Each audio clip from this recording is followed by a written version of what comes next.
Mendengar kata-kata Mahisa Jenar yang meyakinkan itu, Samparan menjadi agak tenang sedikit. Perlahan-lahan ia berdiri dan membungkuk hormat kepada Mahisa Jenar. Ia mempunyai suatu kesan yang aneh. Kehebatannya, kegarangannya, tetapi juga keluhuran budinya. Sehingga tidak langsung ia telah memandang ke dirinya sendiri yang beberapa saat yang lalu masih merasa sebagai seorang yang tak terkalahkan. Samparan termenung. Alangkah luasnya dunia ini. Entah berapa saja orang-orang yang sakti tinggal di dalamnya, baik dari golongan hitam maupun dari golongan putih. Yang satu memenangkan yang lain, dan yang lain lagi dapat mengatasinya pula. Dalam waktu yang sesingkat itu, Samparan telah menyaksikan orang-orang seperti Watu Gunung, Ki Asem Gede, Mantingan, Lowo Ijo, dan Mahisa Jenar. Belum lagi nama-nama yang pernah didengarnya dan yang belum dikenalnya. Segera setelah itu, Ki Asem Gede beserta kawan-kawannya meninggalkan tempat itu untuk mengantar Nyi Wirosobo kepada suaminya yang rumahnya tak begitu jauh. Hanya berantara 2 bulan yang tak begitu lebar.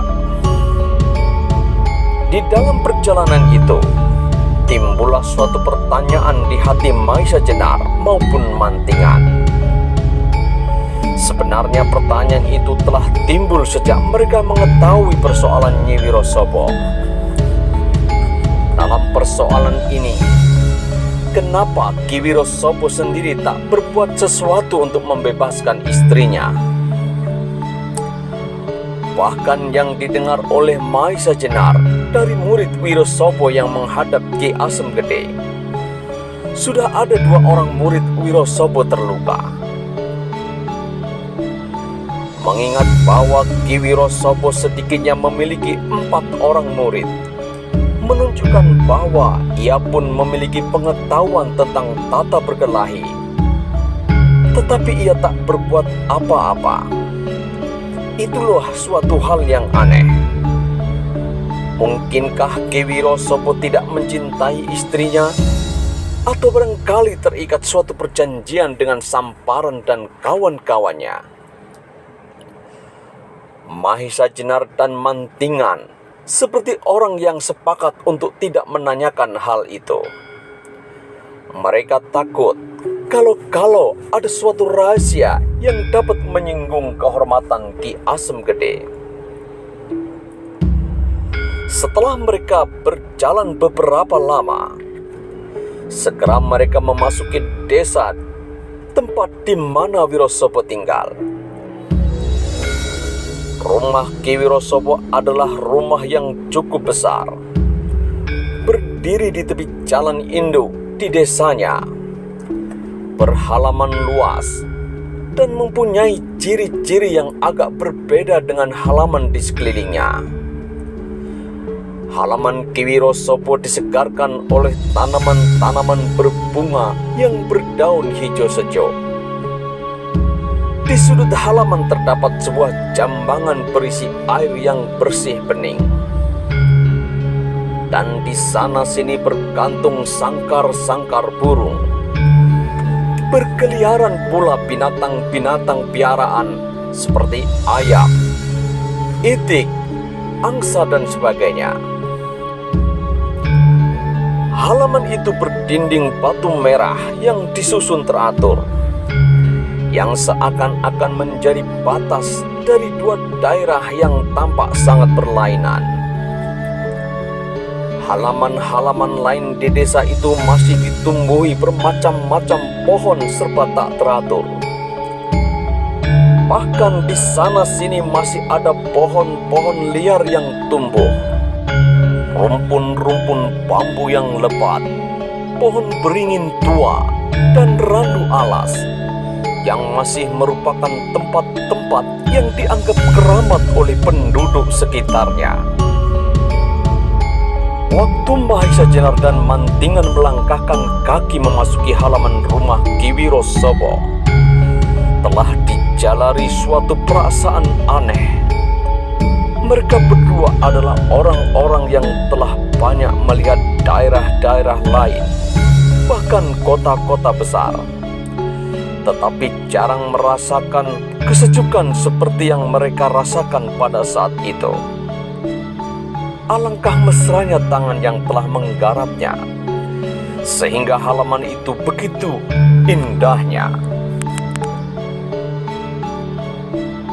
Tetapi mereka tidak sempat merasakan kesejukan itu lebih lama lagi. Tiba-tiba mereka tersentak melihat Nyi Wiro Sobo yang tiba-tiba saja berlari mendahulinya. Pintu rumah itu ternyata tidak dikunci. Didorongnya kuat-kuat sehingga hampir saja ia jatuh tertelungkup. Ia segera menghilang di balik pintu rumahnya.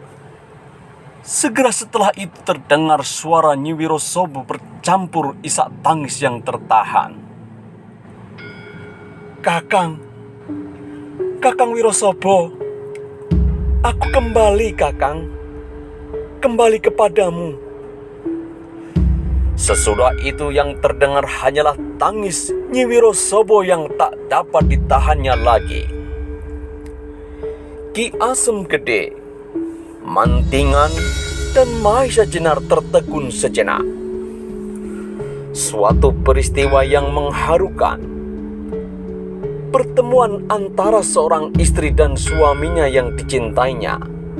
Setelah mereka dipisahkan beberapa saat, tanpa adanya suatu harapan untuk dapat bertemu kembali.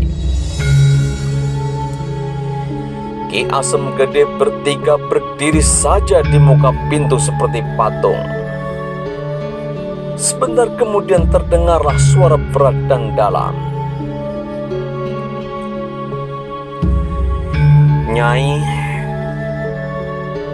masihkah aku berhak menerima kau kembali? Atau masih berhakkah kau kembali kepadaku? Mendengar jawaban itu, mendadak tangis Nyi Wiro Sobo terputus karena terkejut. Ia tidak begitu mengerti maksud jawaban suaminya. Dan karena itu ia bertanya kepada Ki Wiro Sobo, "Apa maksudmu, Kakang?" "Nyai, kalau kau dibebaskan oleh Samparang dan kawan-kawannya setelah kau menyerahkan dirimu, maka kau tidak berhak lagi kembali kepadaku. Tetapi kalau ada orang lain yang membebaskan engkau, Nyai, maka akulah yang tidak berhak menerima kau kembali." Mendengar penjelasan itu, Nyai Wiro Sobo terkejut bukan kepalang. Maka meledaklah tangisnya.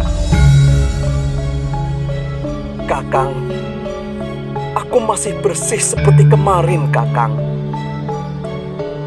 Bukankah dengan demikian aku masih berhak kembali kepadamu? Kalau aku tidak lagi merasa berhak kembali kepadamu, kau hanya akan tinggal mendapat mengenang namaku. Sebab aku telah bertekad untuk bunuh diri.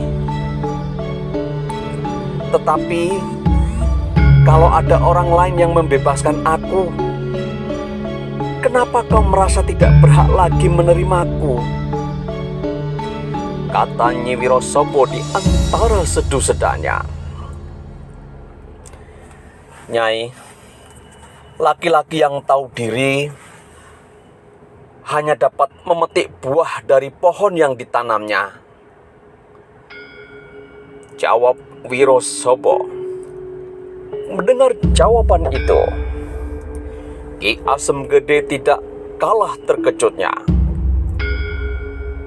Maka segera ia melompati pintu dan cepat-cepat menemui menantunya. Maesa Jenar dan Mantingan yang merasa berkepentingan pula segera mengikuti Ki Asem Gede. Barangkali mereka dapat menolong memberikan beberapa keterangan yang diperlukan. Mendengar kata-kata Wiro Sobo, Maesa Jenar dan Mantingan dapat menduga kalau orang itu mempunyai harga diri yang cukup tinggi. Tetapi yang masih merupakan pertanyaan, mengapa Wiro Sobo sendiri tak berbuat sesuatu untuk membebaskan istrinya? Melihat kedatangan Ki Asem Gede dan dua orang yang tak dikenalnya, Wiro Sobo menjadi agak terkejut. Tetapi segera ia membungkuk hormat dengan tetap masih duduk bersila di atas pembaringannya. Selamat datang Bapak Asem Gede. Ki Asem Gede membalas hormat. Selamat Wiro Sobo, aku datang mengantarkan istrimu. Mudah-mudahan kau mau menerimanya dengan baik. Kau tidak usah mempersoalkan siapakah yang membebaskannya. Yang penting, ia pulang dengan selamat dan masih tetap seperti saat ia diambil darimu. Wiro Sobo diam sejenak. Ia tundukkan kepalanya sambil berpikir. Sebenarnya ia adalah seorang jantan yang memang agak tinggi hati. Ia tidak mau menerima pertolongan orang lain berdasarkan belas kasihan. Apalagi dalam persoalan ini, persoalan seorang istri. Siapa yang membebaskan istriku, Bapak Asem Gede? Tanya Wiro Sobo. Ki Asem Gede tertegun sejenak. Ia ingin mengaku telah membebaskan anaknya untuk menjaga perasaan menantunya. Tetapi ia takut kalau dengan demikian ia dikira orang yang tak mengenal budi. Sebaliknya Maesa Jenar pun sebenarnya ingin mengatakan bahwa Ki Asem Gede telah membebaskan anaknya. Tetapi ia pun takut kalau hal ini dianggap merendahkan orang tua itu. Melihat gelagat yang demikian, Ki Wiro Sobo dapat menebak bahwa seseorang telah membebaskan istrinya. Bahkan tidak mustahil kalau orang itu adalah salah seorang yang sekarang berada di hadapannya, atau kedua-duanya. Maka segeralah muncul sifat tinggi hatinya.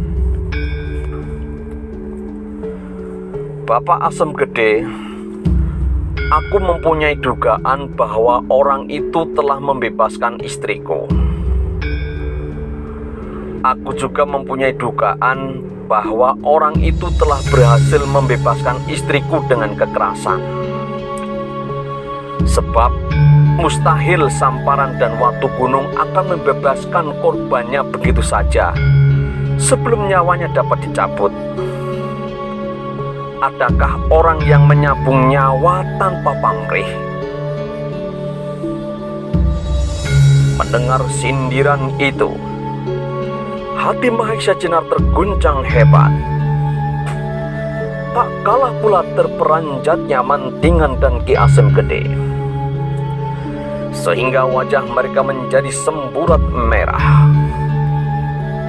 Nyi Wiro Sobo melihat gelagat yang kurang baik itu, dan kembali sebuah goresan tajam melukai hatinya yang sudah hampir sembuh. Cepat ia menjatuhkan dirinya di samping pembaringan suaminya, berlutut sambil menangis. Kakang, aku telah kembali kepadamu. Jangan kau lepaskan lagi aku, Kakang.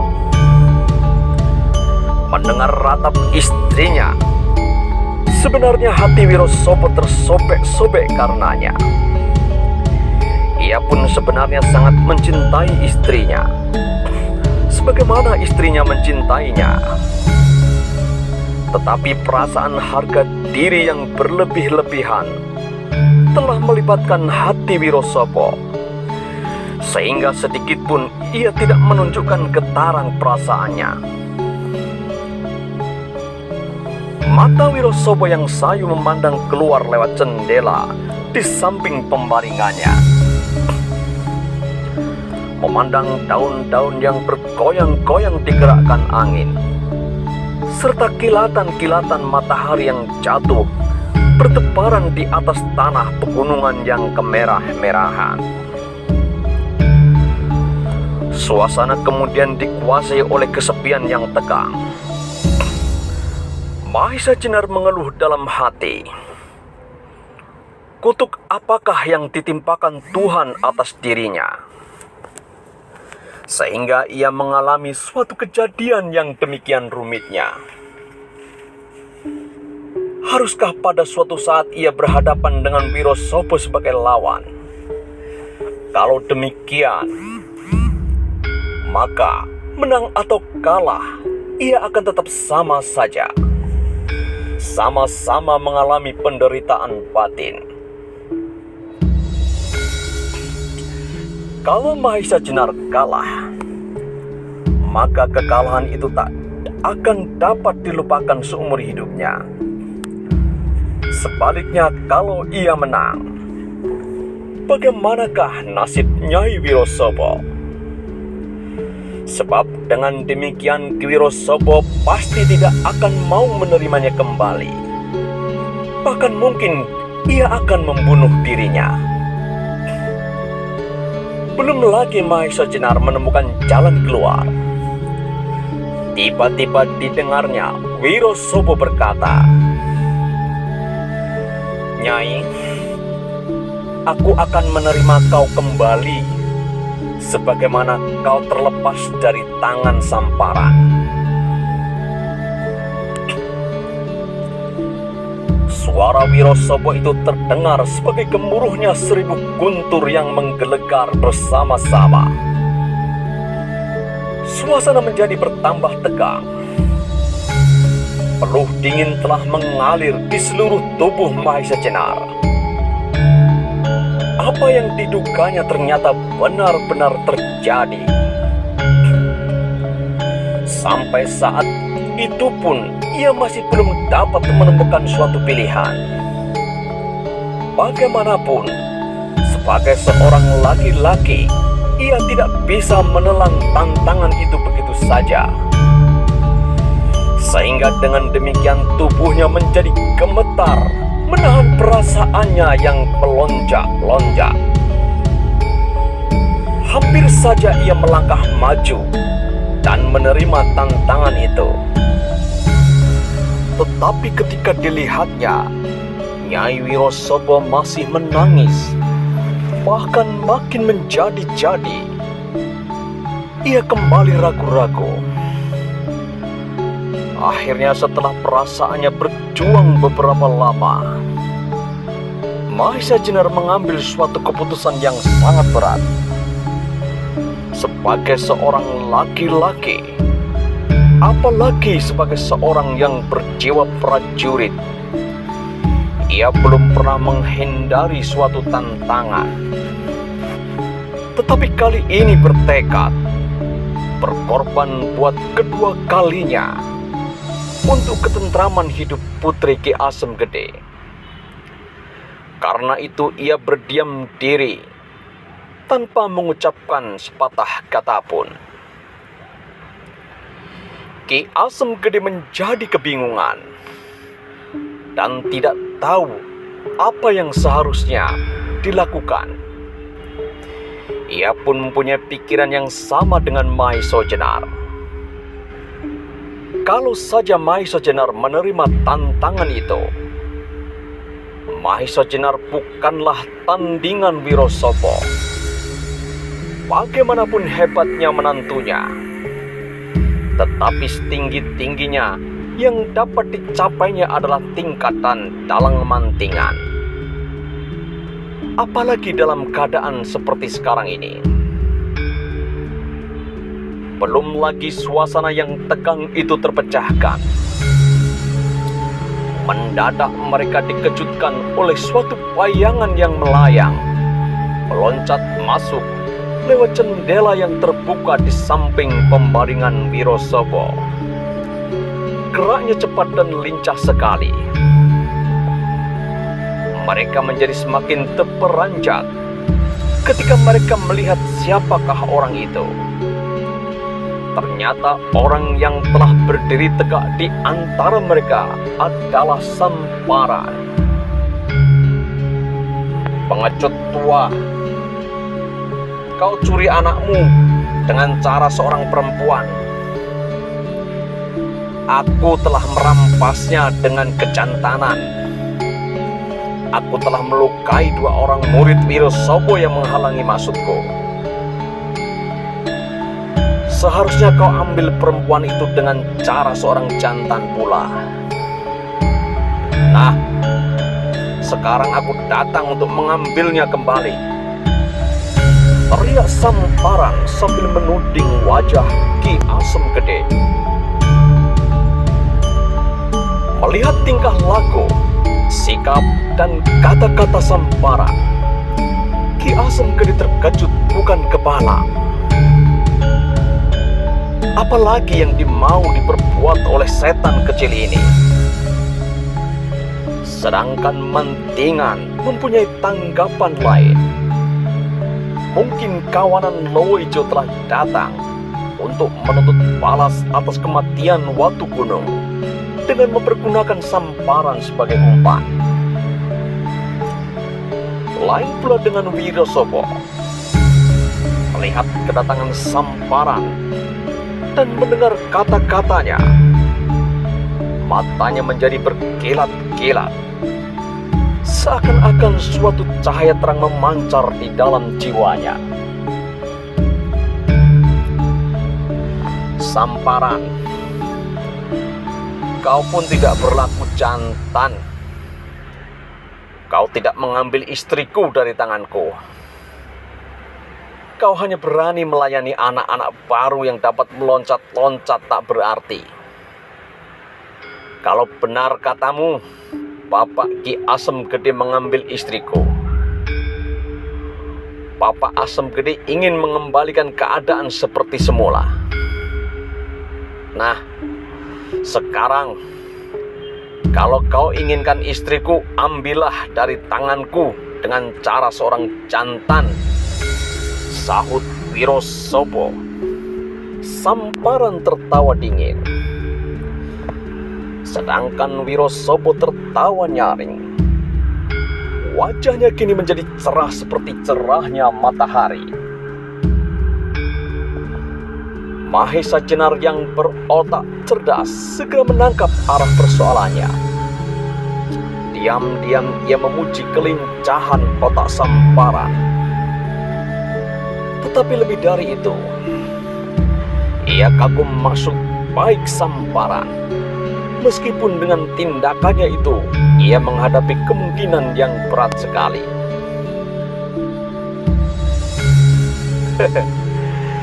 Kau telah mengundang orang-orang ini untuk melindungi istrimu, Wirosobo? Tanya Samparan dengan nada menghina. Wirosobo yang tinggi hati segera merasa tersinggung. Dengan marahnya ia menjawab, Samparan, mulutmu terlalu lancang. Aku belum pernah kenal mereka berdua. Mereka datang bersama-sama Bapak Asem Gede. Urusan ini adalah urusanku dengan kau. Jadi, kau dan akulah yang harus menyelesaikannya. Kembali Samparan tertawa dingin. Wirosobo, jangan kau bermimpi akan masa lampau. Memang beberapa tahun yang lalu kau merupakan seorang tokoh yang mempunyai nama cemerlang dan hebat. Sebutanmu cukup menggetarkan. Tapi dengan kakimu yang sekarang lumpuh, kau menjadi sebatang suling gading yang telah retak, kata Samparan. Mahisa Jenar dan Mantingan terperanjat 2 kali lipat. Ternyata Wirosobo adalah orang yang terkenal dengan sebutan seruling gading. Seorang tokoh pengembala yang tak ada tandingnya di antara mereka. Kekuatan tubuhnya dan kepandaiannya meniup seruling merupakan suatu paduan yang susah ditemukan. Tetapi seruling gading kini sudah lumpuh.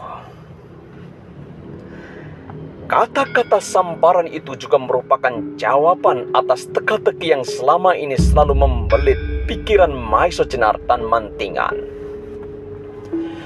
Karena kelumpuhannya itu, maka Wirosobo tak berbuat sesuatu untuk membebaskan istrinya.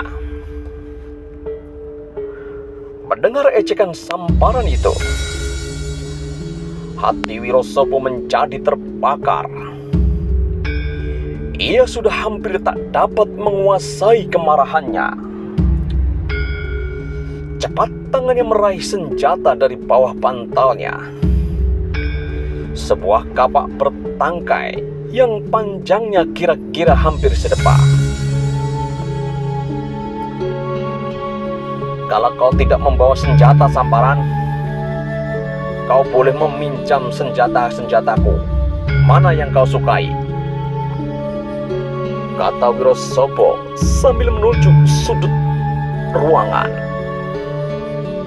Pada dinding yang ditunjuk itu bergayutan bermacam-macam senjata, kapak, tombak, pedang, keris, dan sebagainya. Perlahan-lahan Samparan berjalan ke sudut ruang tempat senjata itu tergantung. Dengan tenangnya ia mulai menimang-nimang senjata itu satu demi satu. Wirosobo, alangkah banyaknya jenis senjatamu sebagai pertanda kebesaran namamu. Hanya saja tak satu pun sebenarnya yang cukup berharga untuk aku pergunakan. Tetapi baiklah, aku mencoba tombak pendekmu ini untuk melayani kapakmu yang terkenal itu.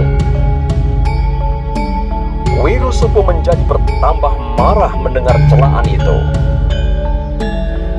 sehingga kemudian ia tidak sabar lagi.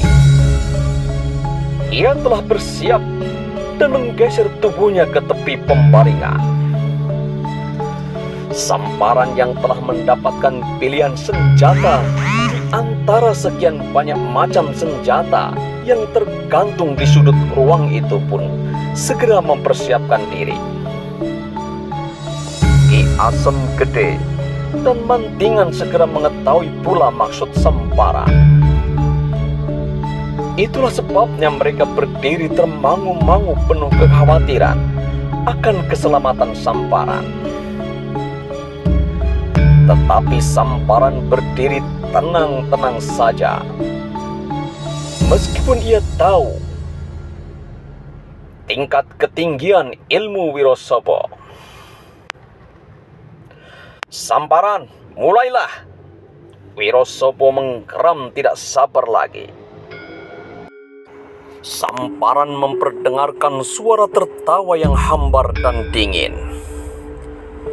Sebentar ia memandang wajah Mahisa Jenar, orang yang dikaguminya itu.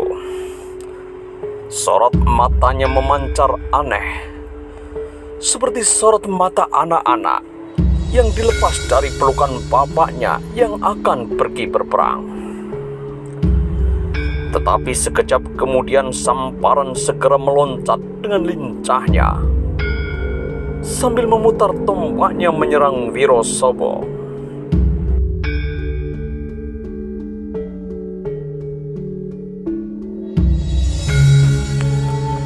bagaimanakah kisah selanjutnya? Temukan jawabannya di episode selanjutnya. Jangan lupa untuk like, komen, dan subscribe. Sampai jumpa di episode selanjutnya.